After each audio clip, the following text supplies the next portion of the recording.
Hello, everyone, and welcome to the House of Brothers third episode from the podcast series WE-R1. I'm Lucia Kuprova, your presenter, and I will be taking you on a journey and speaking to a diverse range of industry leaders from the creative industry, education, music, and more. In today's episode, we're going to talk about the illustration and animation. As Hollywood movie production, the biggest movie making market, suspended the majority of their projects, they've been the two areas that been able to keep the lights on for the most part. Yes, right, these are animation and illustration. Illustrated images and animations of the COVID-19 became a hit and very useful tool to spread a message about the pandemic dangers across the globe. And today I'm very happy to welcome a creative director, Mohan Subramaniam, who runs his own designing company for illustration and animation, Subra Designs, based in the UK. Hi Mohan and welcome. I'm very happy you joined us today. Hi there, Lucia. Thank you so much for having me. How are you today? Feeling good. It's a lovely day outside. Feeling happy. So thank you very much again for joining us, because you've got really rich experience in illustration and animation. It's more than 30 years of your experience in the media industry, and you were cooperating with many really famous animation companies like Cartoon Network, Disney. Can you share some of your journey with us from what inspired you to take a career in the creative industry of animation and illustration? I started my career pretty young, but if you ask me what inspired me, at that time I had no clue. I was born in Singapore. Coming from an Asian background, of course, that's not what your parents ask you to aspire to be. So I was told, put that aside as a hobby and concentrate on your studies. So that's basically what I was doing. But as I got older in school and secondary school, started to get very involved in art. So I was asked to do a poster here and a bit of that. And I started to go to competition and I started winning competitions. So I thought, you know what, I really like this. And I wish I could do this as a career. There was no such thing as illustration course in those days. So it was more like a graphic design. So I took that on. I went for the course for 2 years. This was after 2 years, I actually started to work as a designer in the advertising. So I was basically doing, not say illustration, but more design work and a bit of illustration here and there, because there's not much. At that time, illustration was very difficult to come by. So that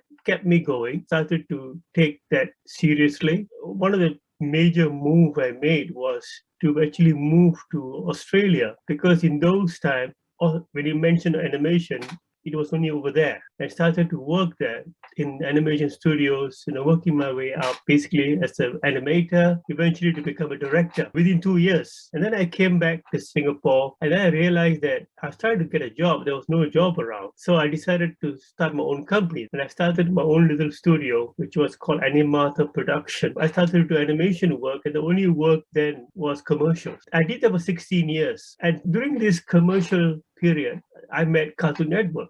Cartoon Network was at that time trying to make it into the Asian industry. And so that was a beautiful time. Basically what I did promos for them. And it was really fantastic relationship we had. And that got me really excited about television. Commercial is great. It's quick, good money, but it is not yours. You don't own anything. So that is basically how my journey started. And then eventually I moved out of Singapore. I moved to India for 2 years and worked with this company called Toonz Media Group, which is today one of the biggest animation studios in the world. I started with them, built the company, and after 2 years, I made my way to the UK, working for a distribution company which basically wanted to create their own IPs. So I came here and then I've been here ever since. Eventually, I worked with a lot of studios in Europe and Asia. And then now I do basically directing, consulting, mentoring, training. That's my journey. It's really a rich journey and also a really successful journey. Your work with Cartoon Network was really successful as you won 18 gold rewards. Yeah, when I worked with them, I didn't think about awards or whatever. I was just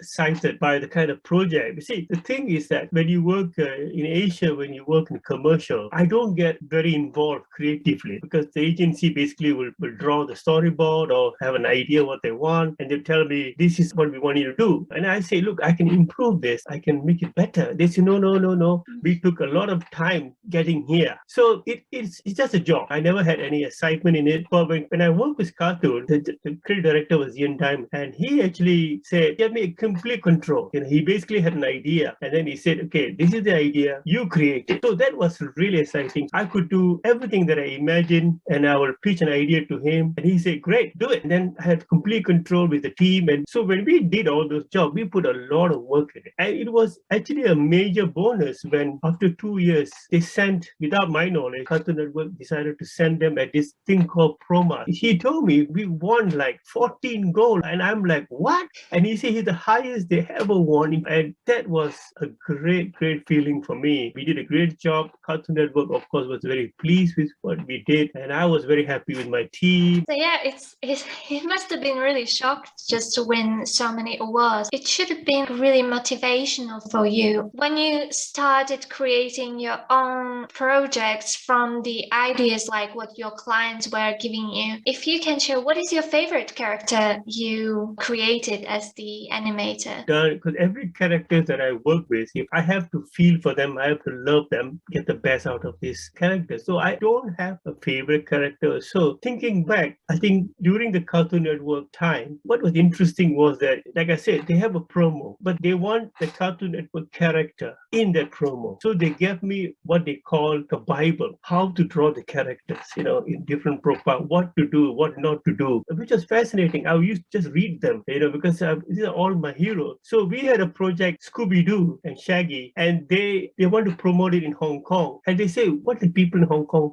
love, we can put them in. And then we thought, the Hong Kong people like Tai Chi. Every morning they all sit outside and do this kung fu kind of movement called Tai Chi. I said, what if we put them in that kind of situation where Scooby-Doo and Shaggy are doing Tai Chi with all the other people? And that was it. We did it. Which one of them won an award. And it was so amazing. So during that time, those characters were fascinating. So I worked on Scooby-Doo, Secret Squirrel, Popeye. That was really exciting. Those characters were very fun to work with.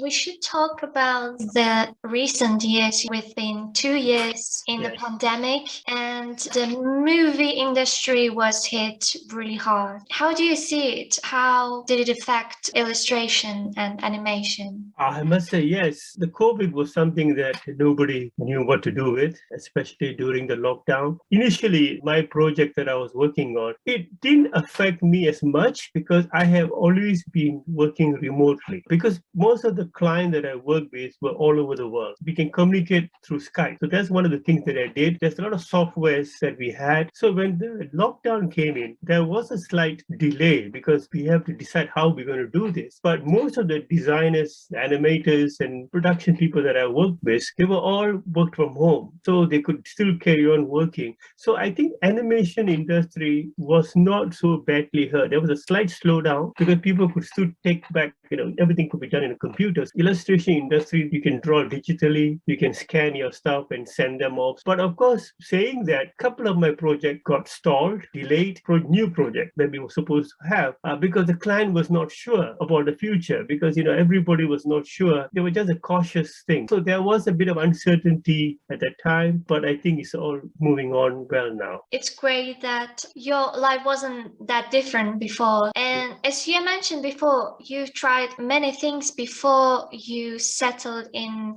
your own designs work. You also studied advertising art and photography. And during these studies, you found big passion for movies and comic book art. And as you mentioned, your apprenticeship in Sydney. Why has animation resonated the most to you in your creative journey and your career? When I look at a comic book, I'm lost. I get very excited by the drawings, pictures, and they're telling you a story. And what fascinated me was how they told a story with pictures and expressions. I had a very good job, getting a very good pay, but I was not happy. When I heard about animation, I had to go and join this company and leave this job. I took the chance. And so that was basically how, good thing was that I was daring enough to do it. Against a lot of people's wishes, including my parents, I took it on. I'm glad that I did because I had a fantastic journey. And And I think what you said, that in your career, you need to know what you want. You don't need to be afraid to actually leave your comfort zone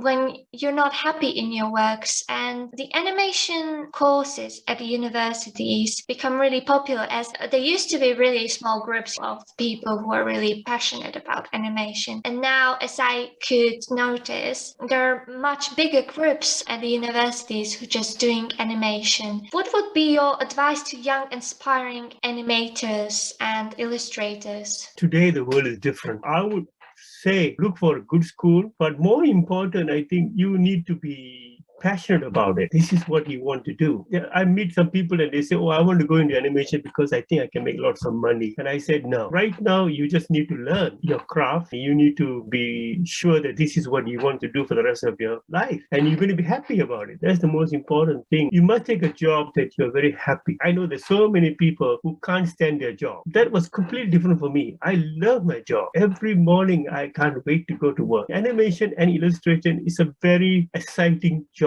to be in because always something different. Of course, there are challenges. Of course, there are difficult clients. Of course, there are difficult projects. So one of the things is that even as a student, we're afraid to take challenges, challenge yourself, always be open to learn new things. Education is education. How you become good at what you do depends on how you move on with that. Learn the basic, understand it, and then do what you think you want to do with it. Thank you for your kind words for young, inspiring animators. And also the other topic which is important to talk about is technology. Animation and illustration is really connected with technology, and technology is going forward in a high speed. There are new programs for animation. There's also devices like, for example, from Apple, where you can get the iPad Pro with the pen. We didn't have access to it in like a few years ago. What's your future vision for the industry regarding the tech innovations? It is really mind-boggling. Can't keep up some of the new technologies coming up. Let me tell you a story. I started off in analog. When I first started out in animation or in illustration, there's nothing like computers then. You basically did everything by hand. You drew everything, then you scanned, you traced them on what they call cell, and then you shot them on an analog camera, frame by frame, one at a time. It was a very long, tedious process. The same with illustration. There's only one thing, paint and brush. But technology has come in so quickly. And I think we have to embrace it. I mean, during the time when technology came in, people were getting very frightened. There were people who were saying, oh, there goes our career because computer is going to take over. We may not even get a job. And some animators refused during my time to think about technology. I loved it. I found out that you can actually paint by using computers because can you imagine the amount of time you save and then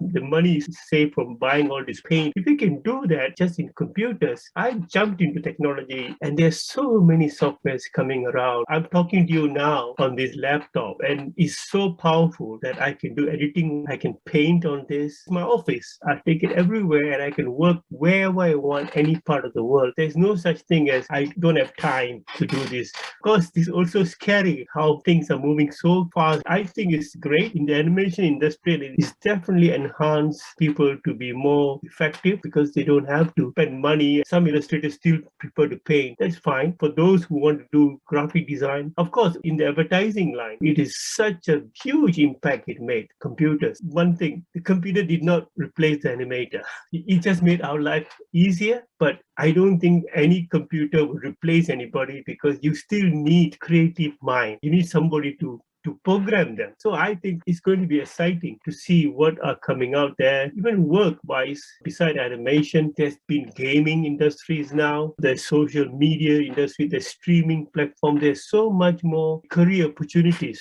because of technology. So as you said, you still think that computer can't fully replace people, like creative people, because you still need a creative mind. And there was one recent invention by, I think, American scientist who created this robot able to draw, creating something. What do you think? It's still not the same, isn't it? Of course, yeah. The robot will do whatever you program it to do. I think when it comes to sitting together and brainstorming an idea, a concept, that is where I think we need people. You can't do that with machines. Things will be made easier. Is technology, the tedious process of, in the movies nowadays, they can actually create props, buildings, whatever you want, whether it's spaceship or you want to go into period during the time of Victorian days or whatever. You don't have to build a set now because this thing costs so much money. And then after the movie is done, they break it all down. It's such a waste of money and time. But today you can create them.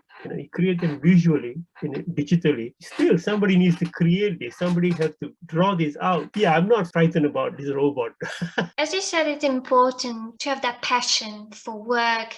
It's easy to work in a team when you have that motivation. Can you tell me who has inspired you in your journey, and if you have a role model when you were young, inspiring student? I would say my initial motivation was comic book. That was very cheap to buy. My favorite was Spider-Man because I just love the way they draw him. But I love when they drew Spider-Man, how they drew his anatomy. I love anatomy, I like the muscles and all that. So I used to copy those kind of things. So that was my initial inspiration to illustrations. And of course, then there were other comic books like Fantastic Four, which is like sci-fi. It's all about machines and robots and spaceship, which again, so amazing. They could draw that. Then of course, movies came in. I was really fascinated about movie. And one movie that until today, I'm excited whenever I watch it is Ben-Hur. I saw it when I was like 10 years old. I was so captivated by that movie because it took me to another world. Then when I told myself, if I could create something like that and get people lost into this world, I forgot that I was watching the screen. I was absorbed into the story. I cried some scene, I got excited and I was happy. The emotion was amazing. So that is what movie making, what is the beautiful thing about it, because you can create all this emotion in your audience. And I really want to do that. Of course, in illustration, as I grew up, especially in the graphic design, I was exposed to a lot of American graphic design books. And one artist that really caught my eye was a graphic designer. His name was Jean-Michel Fallon. He's a Belgian. He lived in France. And I thought, this guy is amazing. He's got a style that's only he knew how to draw. But he's able to take that style and create album cover. It could be a New Yorker front page cover. You can see that he's got a style. His style is there, but the way he did the design, how he came up with ideas was so fascinating. I used to be so amazed by him. I'm still amazed by him. And then, of course, as I grew up, as I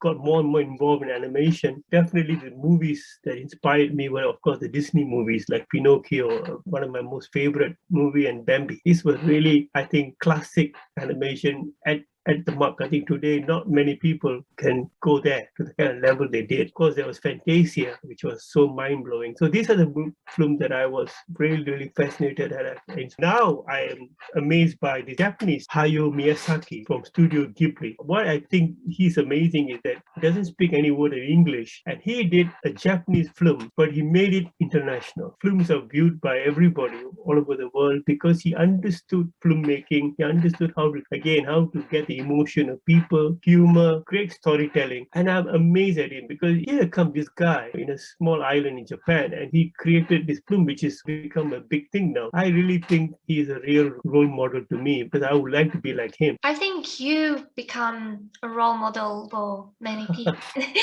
And you've built really successful international business with your Subra Designs, as you're offering your services to international companies from across the globe, like from America to Asia. Where next you want to take these designs? What are your future plans? After 30 years in this business, there's so much I feel I could offer. That's why nowadays I do a lot of, as you say, consulting, because I love teaching. I love when people are keen to learn. I like to speak to them, enhance their potential. A lot of young studios are coming up in the world, especially most of my clients are mostly in Asia, especially in India, because they don't have much backing. These studios and this young talent, they don't have very much backing from the government. They don't have much causes. They don't have incentive. Many of them have a lot of dreams, but they don't know how to do it. So these are the kind of people and studios that I work with, and I bring whatever that I know. I keep telling them this is what I would do, and I believe this might help them, and that is what I do. And it's fascinating for me to see that these studios do well later on.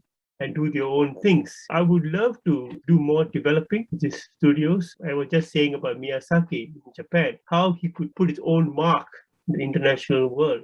I want these studios in Asia, China, Africa, or South America to make a mark on their own in the international market, but doing their own thing, not to copy what Americans are doing what they're good at, using their culture. A lot of them don't understand this. They say, oh no, we have to do it like how Pixar is doing. I say, no. Pixar is doing what Pixar is good at.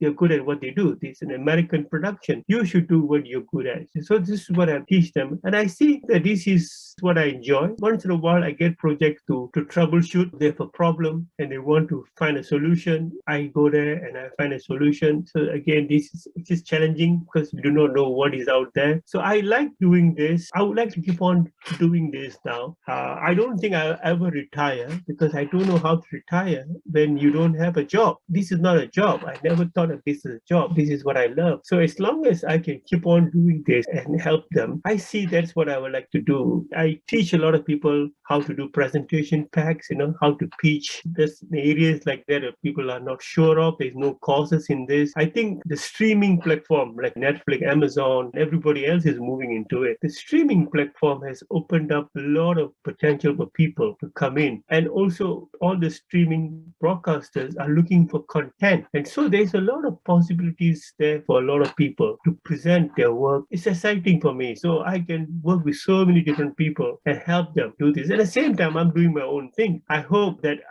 one or two of my concepts get realized. I have some movie ideas. I would like to get that done. So that's what I see. Keep on doing this. Thank you for the inspiration today, Mohan, and thank you for joining us. It was loads of really interesting points you said. If you're going into the creative industries, you really need to love this job and have passion for it, not you just going in because you think you will make a lot of money. So thank you for this word. It's a privilege and an honor to be in your show. Thank you again for listening. This was the third episode of the House of Radha's podcast series, WE-R1, with our guest Mohan Subramaniam. If you want to know more about Mohan's work, just visit his website, subradesigns.com. And if you enjoyed this episode, let us know on our social media. You can find the House of Radha on Facebook, Instagram, Twitter, and TikTok as well.